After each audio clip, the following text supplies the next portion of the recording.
I want to welcome you all to our presentation this evening under Your Child's Health University here at Packard Children's Hospital. I'm Nancy Sanchez from Community Relations, and we're very excited about this evening, this Healthy Pregnancy 101 class that is being presented to you.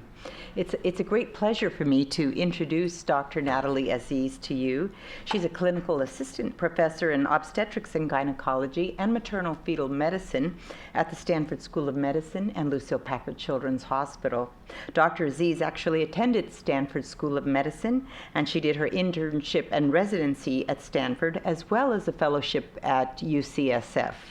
She's board certified in both OB/GYN and maternal fetal medicine. Dr. Aziz has published research on many pregnancy-related topics and has developed the curriculum for this Healthy Pregnancy 101 class, which you're about to enjoy. And I will want to mention to you that because we're videotaping and we will have this posted on the web, we will not be recording your questions. We'd like to save your questions for the end. If you would, there are little cards if you want to jot down things to remember to ask Dr. Aziz so that we don't catch you or your questions for privacy reasons during the lecture. So it's my great pleasure, as I mentioned, to introduce tonight Dr. Natalie Aziz. Thanks for coming and sharing with us. Thank you so much for that kind introduction, and thank you so much for coming, and good evening. It is an absolute joy and pleasure to be here today to discuss with you what a patient along with her physician can do and steps that she can take to help ensure a very optimal prenatal care, both prior to and during her pregnancy. And this is a philosophy that's deeply embedded in our Lucile Packard Children's Hospital philosophy and mission, and as we strive every single day to provide the best obstetric and pediatric care for our patients. So with that being said, thank you, and we'll get started. And just as a reminder, I will be happy to stay and answer any and all questions that you may have at the end of the program. So thanks. So today we'll be discussing a wide variety of topics pertaining to pregnancy. We're going to first start off with preconception issues and then move forward to discussing what to expect in your first prenatal visit, followed by what to expect in the first, second, and third trimesters, and then specifically address counseling issues pertaining to nutrition and weight gain, work, exercise, travel, and some other issues associated with pregnancy. So preconception is a very important time, and preparing for pregnancy has many things to consider.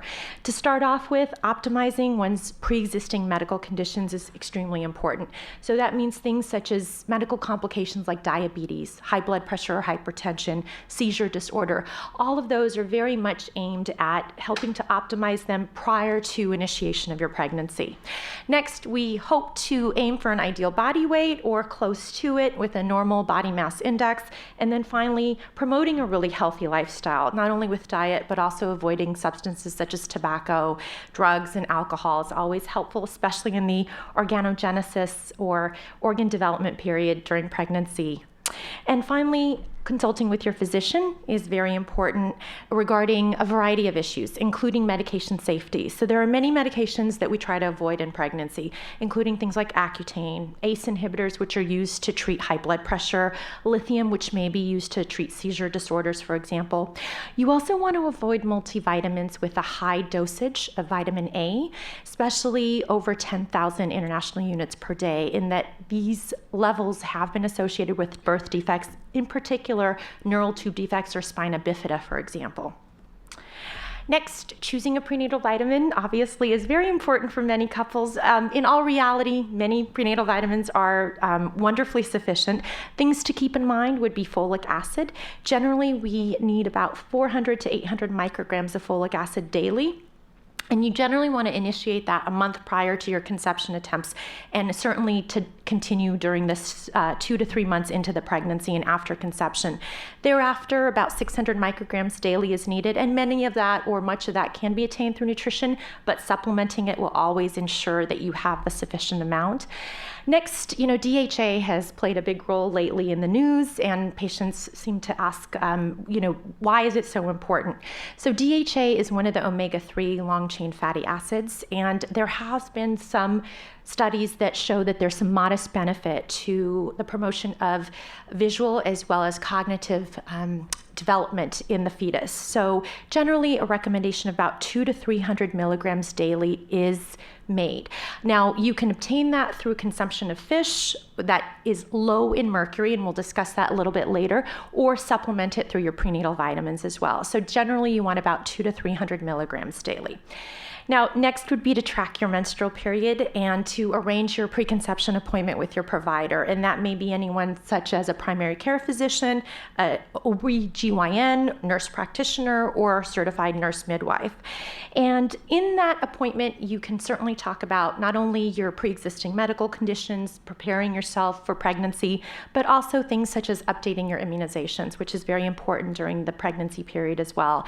Things like your measles, mumps, and rubella vaccine and your varicella vaccine are important to obtain prior to your prenatal care in case you are non-immune. And that generally, if you are going to be vaccinated, you want to avoid pregnancy for about a month thereafter. Other things that you want to update your immunizations on would be the influenza, the Tdap or the tetanus, diphtheria, and acellular pertussis, which is pretty big right now given the pertussis outbreaks in California that occurred about a year to 2 years ago, and hepatitis B is needed. Now, these vaccines are safe in pregnancy, but during a preconception period, if you want to start the series, it's always beneficial to begin and become immunized prior to conceiving. And so finally, why is it so important to keep track of that last menstrual period? Well, that's one of the first ways we actually date and give you a due date for your pregnancy. So a lot of people, it's not very intuitive. However, the first day of your last menstrual period is the day that your cycle begins, basically. And generally, so we use that as the first day of your cycle, and 2 weeks thereafter, most women who have 28-day cycles will then ovulate, and that'll be the time of conception. And thereafter, we use those dates to give you an estimated due date. So your first prenatal visit can be actually conducted with a variety of healthcare providers. You can start off with a general OB/GYN, or if your family practice physician conducts obstetric care, you can also continue with your family care provider. Other people who may provide OB care include certified nurse midwives as well as nurse practitioners. And we do have certain providers and a variety of providers in this area meeting all of these requirements. Of course, a perinatologist or maternal fetal medicine physician is also a person who is a specialist for complicated pregnancies. And at our center, we have an MFM service that not only serves as a consultant, but also as your primary care obstetrician. So if you do have any high-risk complications, you can either be referred for a one-time consult, and thereafter the doctor will help care for your pregnancy along with your general OB/GYN, or people may choose to be transferred completely to our care. And so that's an option as well here. Other things to think about are the type of practice. So we have private practice, which generally is a multi-person group, as well as university service or HMO. And in terms of the university service, the thing to keep in mind is that it is a teaching institution, so there are groups of people that will help provide care for you. I think they're all wonderful, including the attendants, fellows, residents, but additionally, there's also the medical student component too that's involved, and all through excellent supervision. So you get to be a part of a multidisciplinary team. And generally what we aim for is to help establish your care with your OB clinic by about 8 to 10 weeks. So that means you call, you set up your appointment. Generally you go in and have your laboratory values drawn and meet with the nurse for your first time visit. And then by 10 to 12 weeks, you want to have your first visit with your doctor or your clinician. So as this little guy will show you here, who doesn't look too excited, the first prenatal visit can take a little bit of time. It is an extensive period where you get to find out about your prenatal care, and your physician gets to find out about your healthcare history. So although it is long, it is certainly worth it, as it establishes the course for your medical care thereafter. So things that we review during this first visit include your medical history, again, diabetes, hypertension or high blood pressure, anemia, history history of seizure disorder, your surgical history, which may actually pertain to your care during your delivery if a C-section is needed, for example, your family medical history, and particularly your obstetric and gynecologic history. We really want to know about past pregnancies, stillbirths, miscarriages, deliveries or terminations, your last menstrual period, the duration of your cycles, for example, and other details pertaining to your gynecologic history as well, such as abnormal pap smears or history of sexually transmitted infections. Medications are always so important, and we like to review them in great detail. So prescription, but also over-the-counter, including vitamins and supplements, allergies to both drugs or other substances. And then it's a nice period of time during that prenatal visit to review some basic educational aspects of prenatal care, including your nutrition, exercise, substances to avoid, and as well as kind of bring up the issue of domestic violence. Now, sometimes people are alarmed when we ask about domestic violence at the first visit.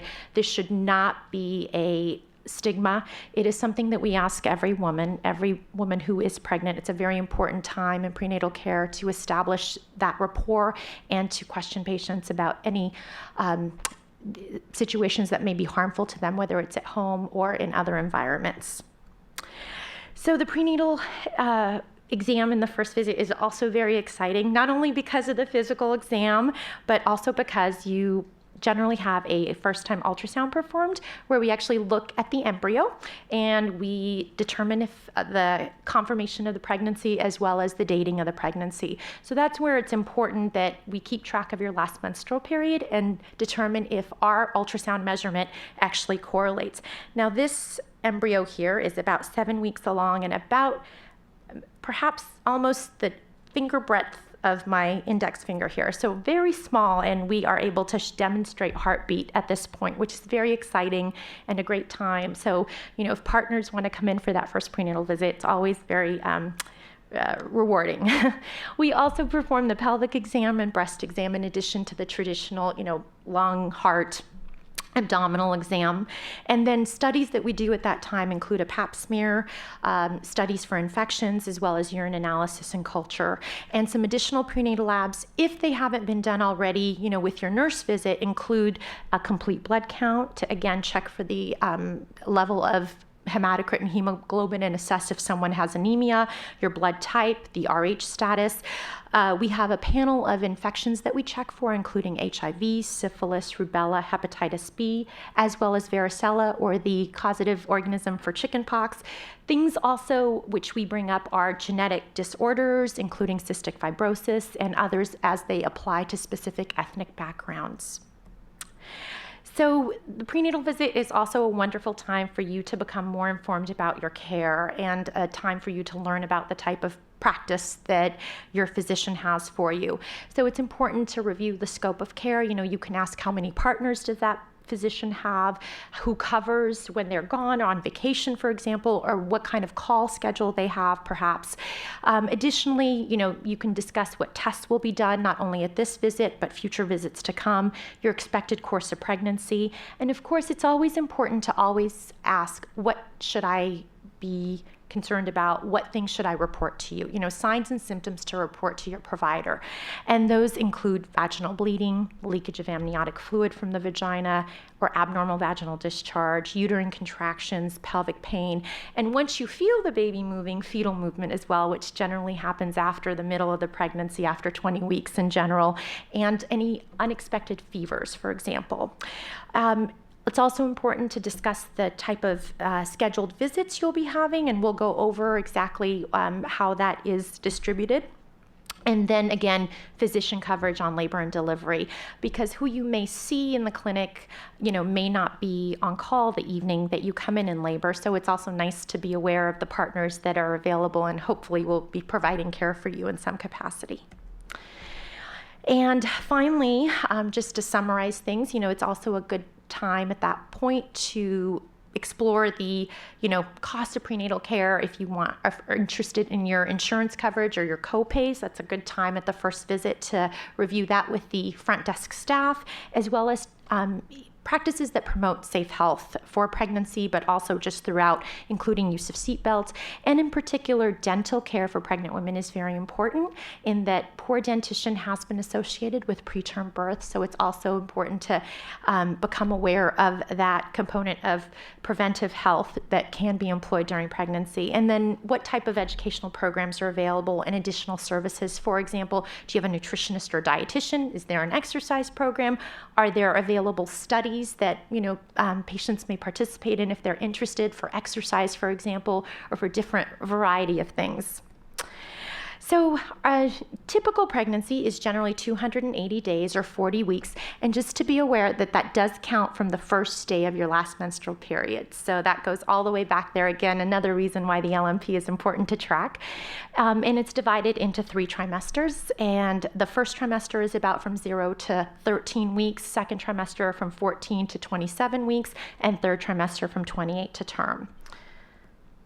So the frequency of prenatal visits obviously is dependent upon the trimester that you are in. So generally in the first trimester until the 28th week, we see usually patients every 4 weeks unless there's a complication that needs more detailed or additional attention. And then from 28 weeks to 36 weeks, we generally see patients every 2 weeks, and then weekly after 36 to 37 weeks. So I'd love to go over some of the things that are routinely experienced in the first trimester. Although these are mentioned here, we still want you to report them to your physician, but this is a bit of a reassurance to let you know that these things are common. So if you are experiencing them, it is not atypical. So in the first trimester, generally there's nausea and vomiting. Fatigue may be experienced, definitely breast tenderness or constipation. And as the second trimester comes along, there's possibly skin changes, hyperpigmentation or darkening of certain moles or other skin areas, and especially in the face, or a vertical line down the abdomen in the midline, which is called a linea nigra. Stretch marks obviously increase.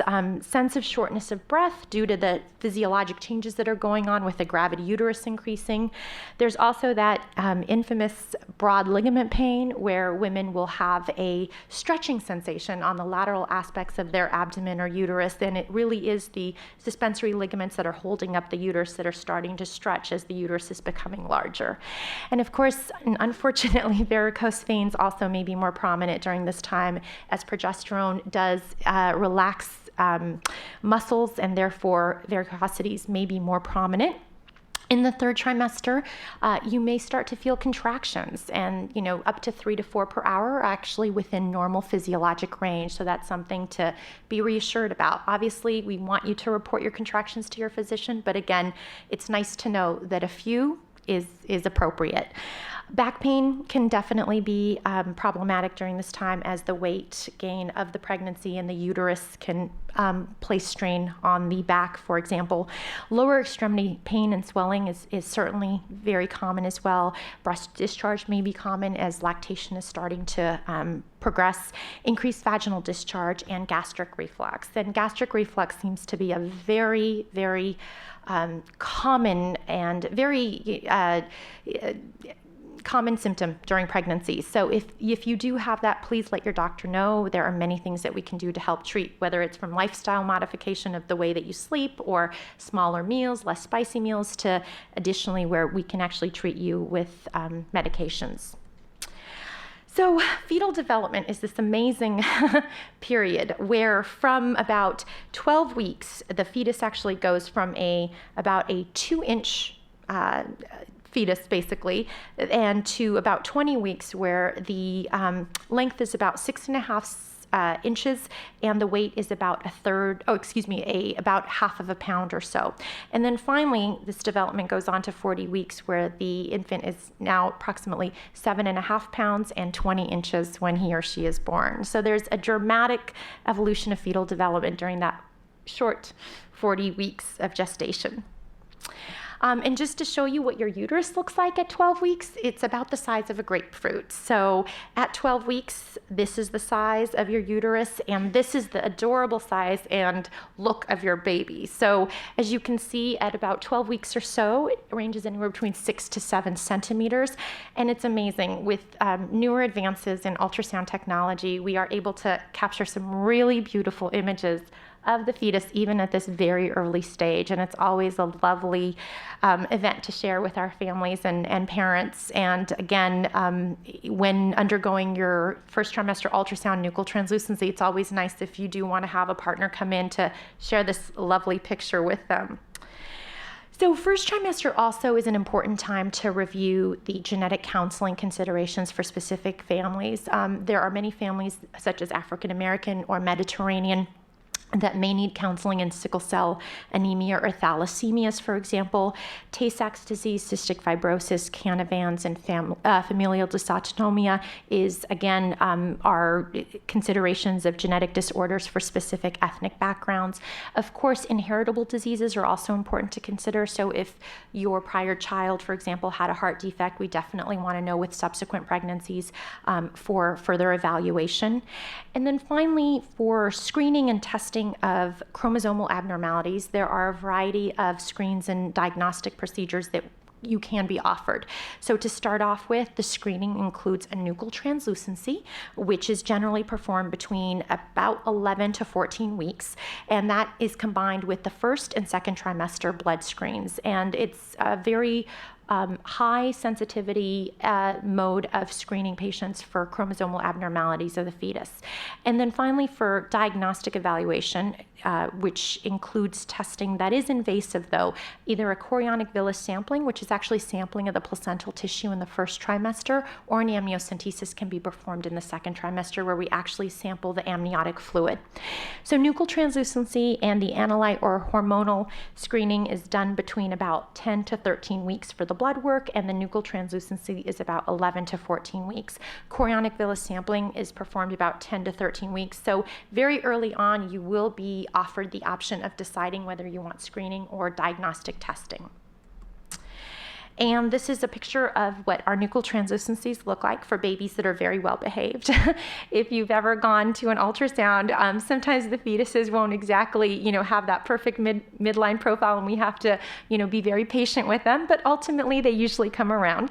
So the nuchal translucency is this area here of fluid that we measure behind the baby's back of the neck, and this has actually been associated with chromosomal abnormalities when it's beyond a certain point, and we combine that with the maternal hormones to actually give patients a screening number.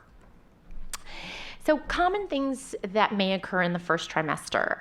This is, again, something that you should always report to your physician, but I just want to bring about how common it is so that if it does happen, that we can hopefully continue to keep you reassured. But vaginal spotting is extremely common and can occur in up to 20 to 25% of early pregnancies. And not all of those pregnancies end in miscarriages, for example. Most of those pregnancies will also continue to be a viable pregnancy, which is the reassuring aspect of this. Additionally, nausea and vomiting is very common in pregnancy, particularly in the first trimester. It can affect as many as, at various degrees, up to 70% of pregnant women. Generally, we recommend lifestyle and diet changes, again, potentially eating smaller meals, avoiding spicy foods. Things that you can use include ginger, vitamin B6, Unisom, which is a sleeping agent, has actually been used to treat nausea and vomiting associated with pregnancy as well. We can also provide prescription medications that have really been very safe for use in pregnancy. And unfortunately, in about 2% of pregnancies, this will be hyperemesis, meaning severe nausea and vomiting, and some of those patients may actually require hospitalization and IV fluids or other type of medications and IV nutrition, but that is a rarity. So in the second trimester, fetal development occurs where all the major organs and systems have actually formed, and then thereafter they just develop and grow further.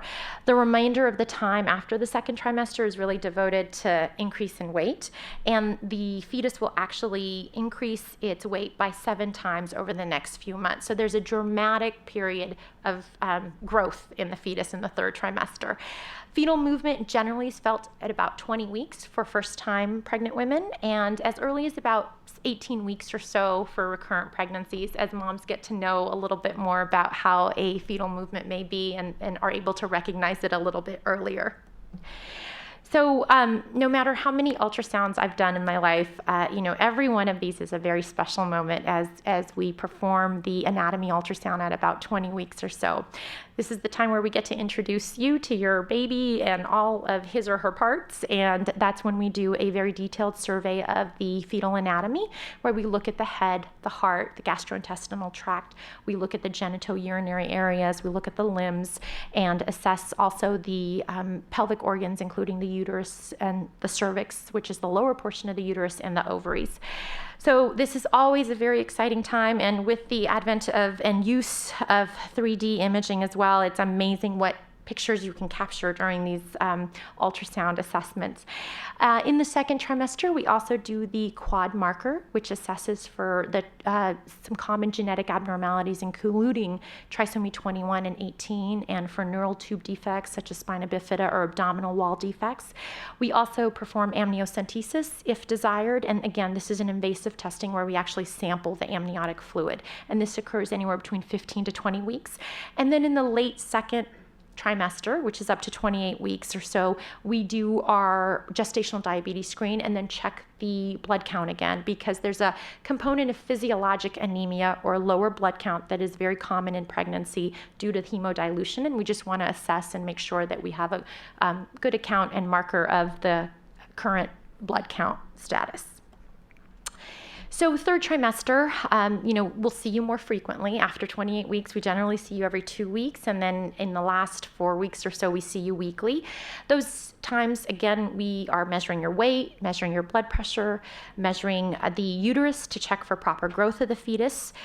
We perform physical exams if there is any discomfort. Again, if people are having discomfort with their hands or swelling, something that commonly occurs in pregnancy is carpal tunnel syndrome, where the median nerve is actually compressed due to the swelling that occurs in pregnancy, and many moms will have potential symptoms of that we assess, and then obviously swelling of the feet and lower extremities as well. We assess the urine to make sure that we check for sugar and protein levels, as those are markers for diabetes and preeclampsia respectively. And obviously every time you come in, we will check the baby's heart rate and make sure that it's in an appropriate range. And then at 35 to 37 weeks, we also perform a Group B streptococcal culture. This is a transient organism that generally lives in our gastrointestinal tract, and sometimes it colonizes the vagina or bladder. And at 35 to 37 weeks, we'll check with a rectovaginal swab, and if mom has colonization, then we will administer antibiotics during labor to help prevent the baby from acquiring the infection at the time of birth. So it's amazing. I don't know how nature did this, but it did. After 20 weeks, fundal height mysteriously correlates to the gestational age, which is very interesting. So at 20 weeks, fundal height is about at the umbilicus or so, or belly button. And then thereafter, it actually progresses to increase along with your gestational age. So at 24 weeks of gestational age, typically from the pubic symphysis to the tip of the fundus of the uterus is about 24 centimeters, plus or minus a few centimeters. So that's a way of us assessing if the fundal height is appropriate or if it's too large, which could be an indication that the baby's growing very largely or has extra fluid, or if it's too small, which would be an indication that perhaps growth isn't appropriately progressing or that they may be low fluid. Now, most of the times though, reassuringly, when we do have ultrasounds to assess for size greater than dates or size less than dates on a fundal height, most of the times it's reassuring and there's appropriate growth. It's just that not every body is going to adhere to this tight rule, but it's always nice to have as a way of a screening. So in your subsequent prenatal visits, very importantly, it's a great idea to discuss with your physician the options for labor. And some families have preferences, and it's nice to let your physician know what your preferences may be, for example. And it can be as small as, I want my partner, or my partner wants to cut the cord, for example. But those are all nice things to discuss and to review, and how feasible they may be at the time of labor. Pain control in labor is very important to assess if there's an obstetrician at all times on labor and delivery, for example, or if they have to be called in. At our institution, we actually have a 24-hour obstetric anesthesiology service, which we're very, very fortunate. We have one of the leading programs in the nation, and so we have our doctors there readily available to provide pain control for moms who may be interested in that. Again, planning for delivery, postpartum childcare, asking about, hospital tours, car seat fittings, for example, are important things, and usually your office will have that information. Breastfeeding benefits are always great to discuss with your provider as well, and choosing a child's physician. And we may not know exactly who to send you to, but I think it's nice to discuss it with your obstetrician, and they can guide you if for specific referrals. So some of the things also in the subsequent visits, or to begin with, to discuss with your doc, are your nutritional counseling. So what is healthy, and perhaps what do we need to avoid during pregnancy? So one of the things that's important is generally to limit your caffeine intake to less than 200 milligrams per day. Now, that being said, it sounds like it's quite restraining. It's actually not. Roasted ground drip has about 100 milligrams per cup, tea about 30 to 35. A Starbucks coffee, though, has just about that limit of about 250, and then a Coke or Pepsi is about 50 or so. So as you can see, you don't have to cut out caffeine completely, but drinking in moderation is an appropriate consideration. As we reviewed before, limiting your vitamin A intake is always very important to consider. And for those who have an exclusively vegetarian diet, it's really important to make sure that you take in the appropriate amino acids, iron, minerals, vitamin B12, vitamin D, and calcium, and complex lipids. These minerals and vitamins are all really essential for normal embryonic development, and so it's important to incorporate them in your diet.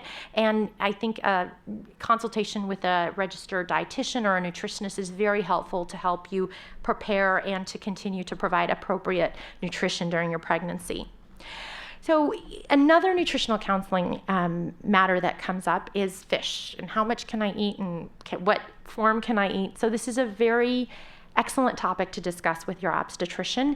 Methylmercury exposure definitely is something that causes severe central nervous system damage, and it can, on a milder level, cause intellectual, motor, or psychosocial impairment. So it's very important to be aware of the levels of mercury in the fish that you may be eating, and to gauge your consumption accordingly.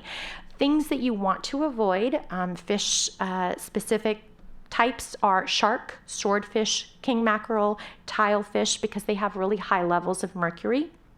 Otherwise, eating about up to 12 ounces, so on average 1 to 2 average meals of either shrimp, canned light tuna, salmon, pollock, or catfish are actually appropriate and very reasonable. And one of the things to keep in mind also is the albacore white tuna actually has more mercury than the canned light tuna, so avoiding the albacore might be a good idea, or limiting its consumption to only about half or 6 ounces. And it's very helpful. The FDA has a website where you can actually click on and look at the fish mercury levels, so that if you particularly have a craving for a certain type of fish, you can actually see the mercury levels that are noted by the FDA. And obviously, always checking local advisories is a good idea. For example, our West Coast specifics may be a little bit different than East Coast. Additionally, for nutritional counseling, a very important thing to remember is to avoid undercooked or raw foods. There is a risk of food poisoning, whether it's bacteria or parasites. And food poisoning not only causes dehydration of the mother and deprives the fetus of nutrition, but it can also cause, significant and severe maternal disease. And in the fetus, there's a variety of possible adverse risks, including congenital disease, which may be associated with toxoplasmosis, that can be associated with eating raw foods, for example, raw meats or undercooked meats. Premature labor, if there is significant infection, miscarriage, meningitis, which is inflammation and infection of the lining of the brain and spinal cord, pneumonia, and even death for fetuses. So it's important to avoid these, especially bacterial and parasitic foodborne illnesses. Things to do: really thoroughly cook your food from animal sources, including beef, pork, poultry, and fish. So no sushi. Wash your raw vegetables thoroughly as well, and keep your uncooked meat separate from your vegetables and from cooked foods and ready-to-eat foods, so that they don't cross-contaminate. Obviously, avoiding unpasteurized milk, cheese, and foods made from raw milk is very important, in that for prevention of listeria or listeriosis. And although generally it's in unpasteurized products, as you may all be aware, there was a recent outbreak in cantaloupes, for example. So it can also be in fruits and vegetables, but usually advisories X-rays are given for those types of situations, and those are uncommon in the grand scheme of things. And finally, washing hands, knives, and cutting boards after handling uncooked foods is also sanitary, and not only for pregnancy, but for all cooking practices.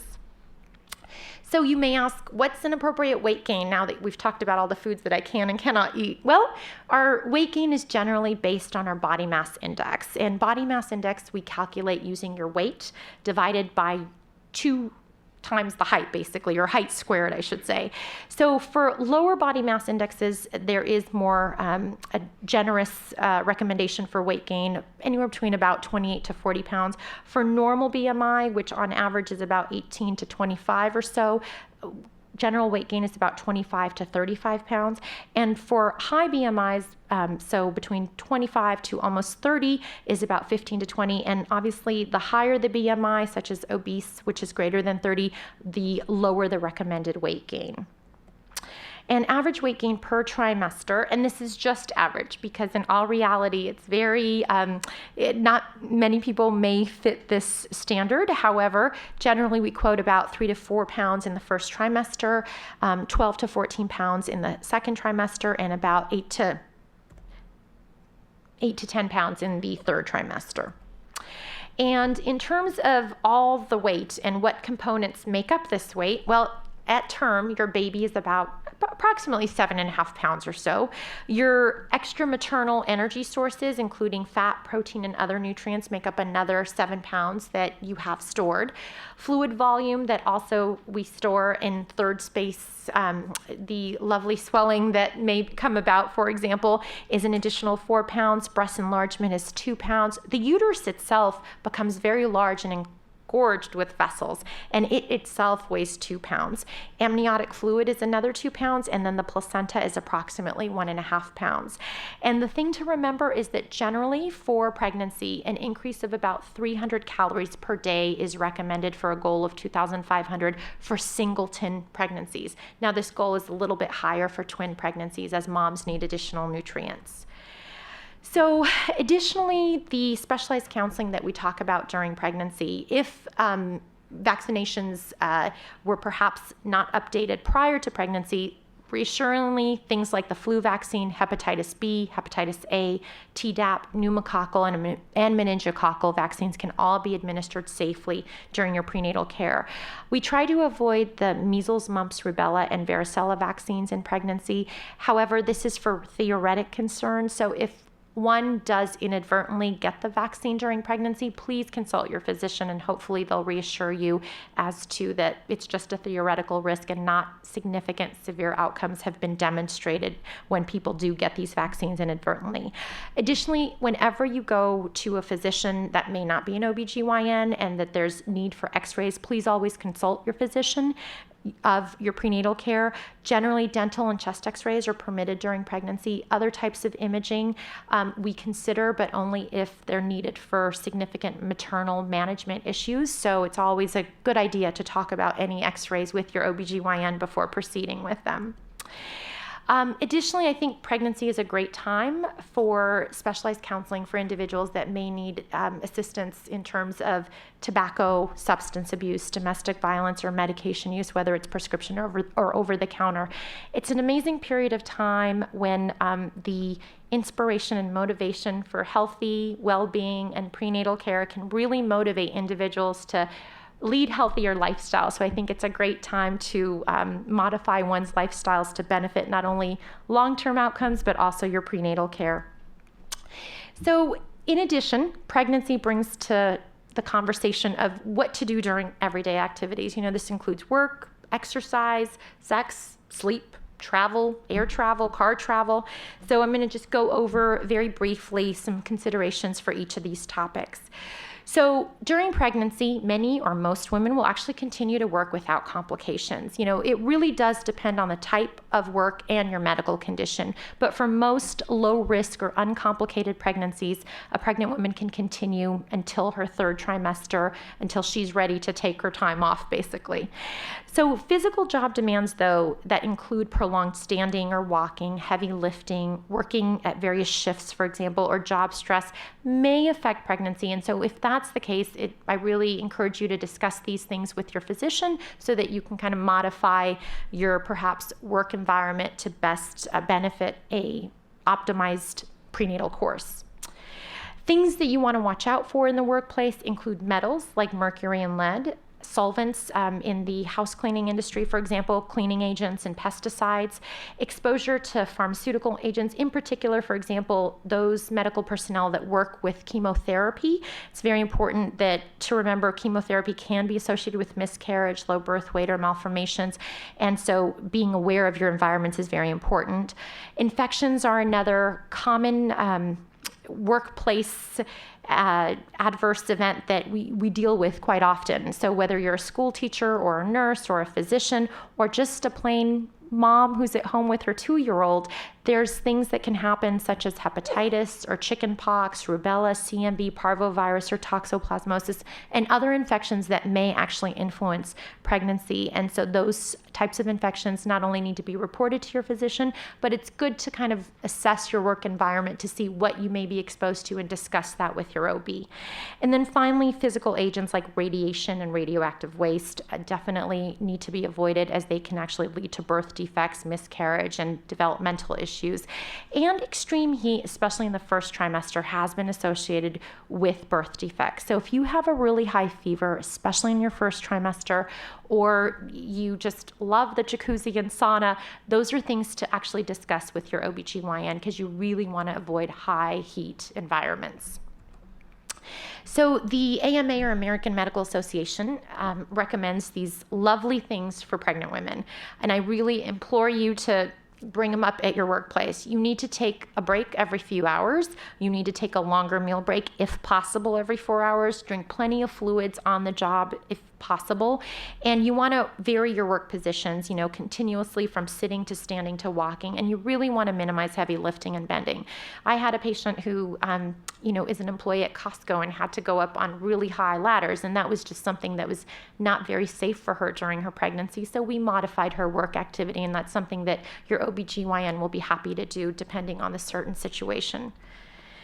So people may also ask, are video display terminals dangerous for me and for my baby? Actually, fortunately, video display terminals do not emit X-rays, and there has been no link to exposure of the electromagnetic field and the risk to pregnant women. So fortunately, you don't have to worry about that.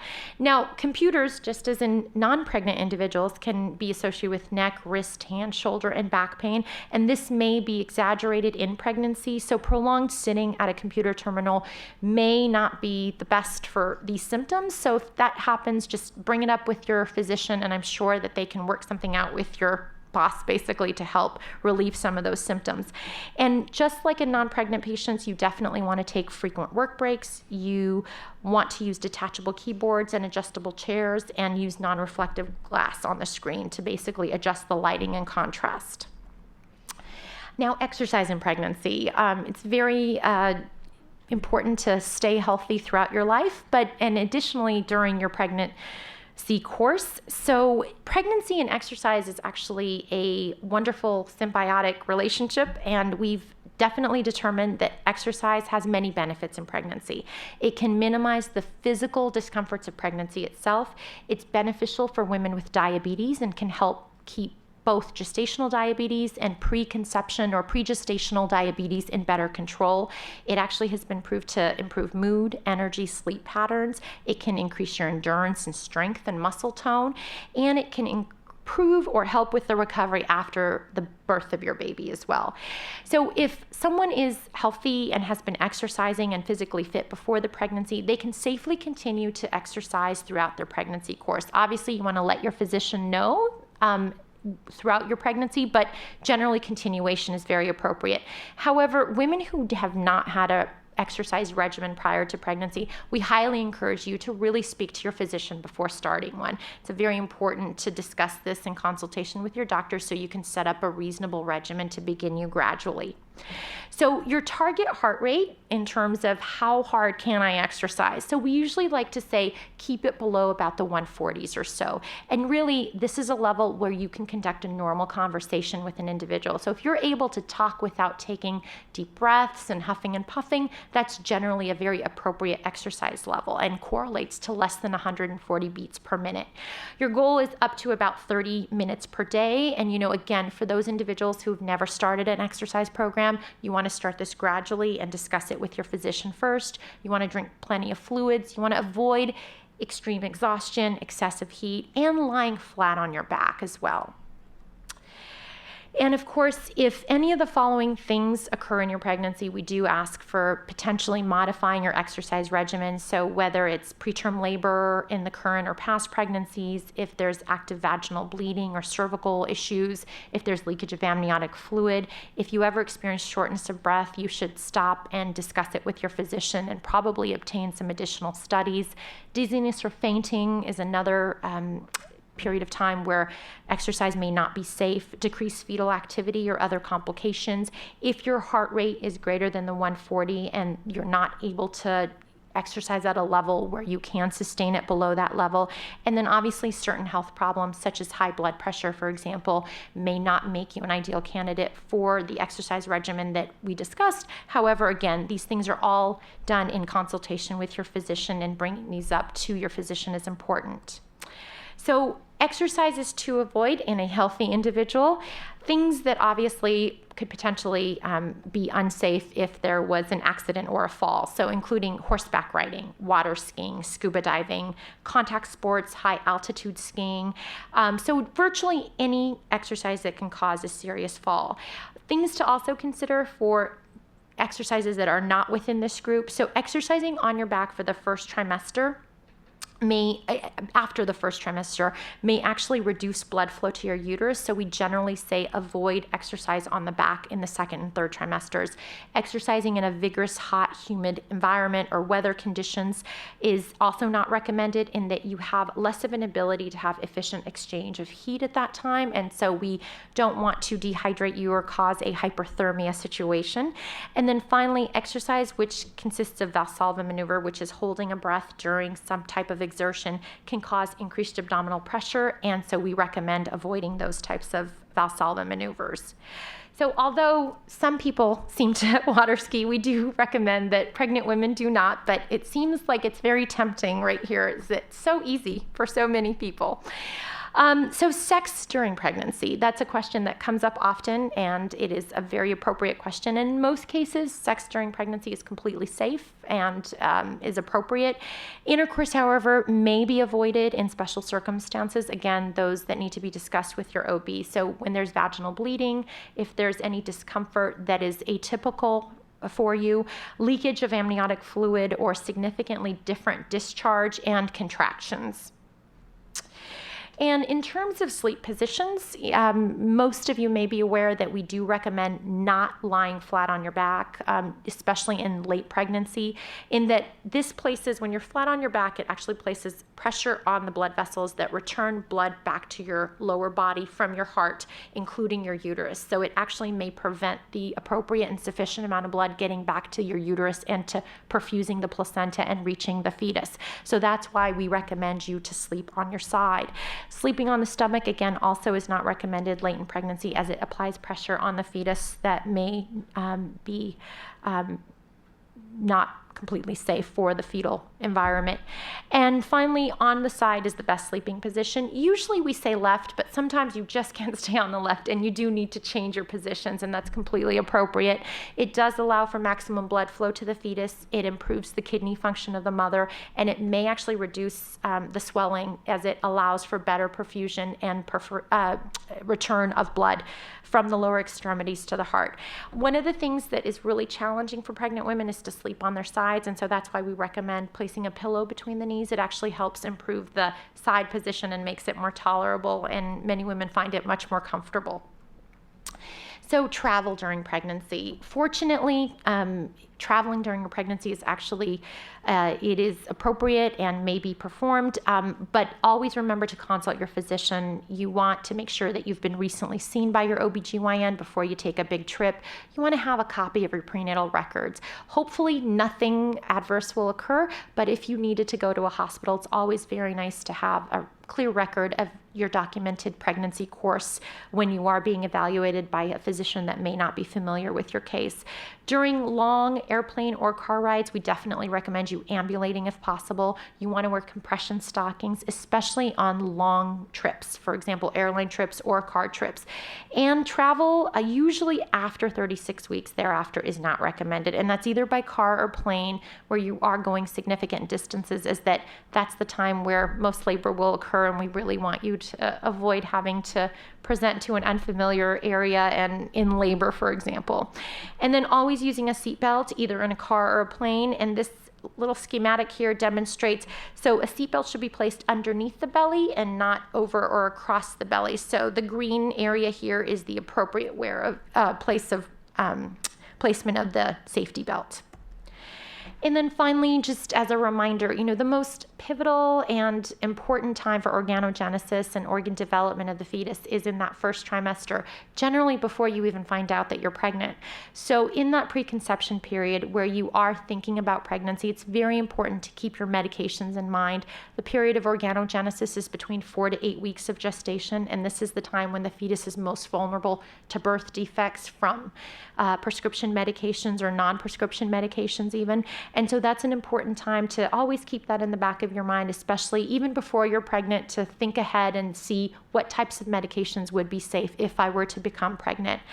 That being said, it's very important also to balance mom's health and maternal well-being with pregnancy and prenatal well-being. So it's very important that we discuss the medications that are needed. We don't want to penalize or make it a stigma for moms who do have to take medication. So there's usually a general safe medication alternative that you can discuss with your physician, and usually we can transition patients very safely.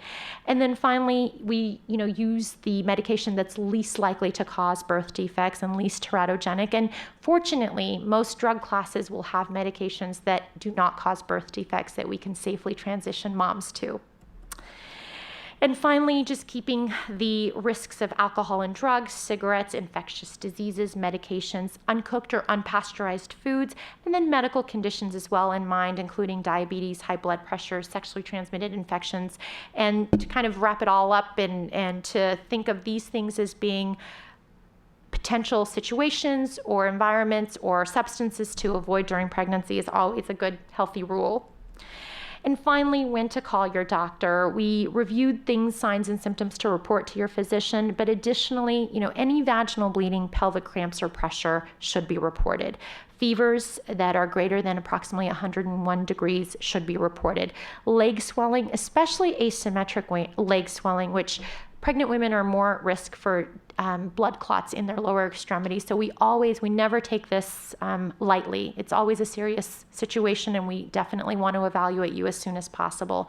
Severe headaches as well, pain or burning with urination, which could be the sign of a bladder or kidney infection, severe vomiting or inability to keep anything down because it can lead to dehydration for the mom, and that's something that we definitely want to avoid and can treat with IV fluids, abnormal vaginal discharge or symptoms, and especially abdominal trauma.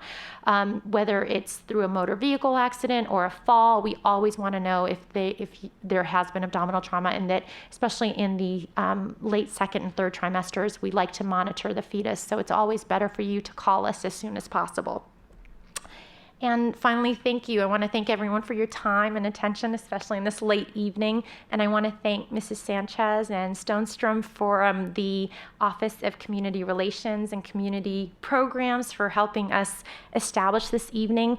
And thanks for the opportunity to allow me to come in and talk about things that may hopefully be of value to you in your prenatal care and help lead to a very happy, healthy, and informed pregnancy. And on a personal note, I just want to thank you all for potentially choosing or considering Lucile Packard Children's Hospital as the medical facility to have your prenatal care. We really believe and value the fact that pregnancy is not only one of the most important health care periods, but also one of the most important personal life events for an individual and her family, and we're honored to be a part of that for you. And with that, I'll take any questions that you may have, and thanks for your attention.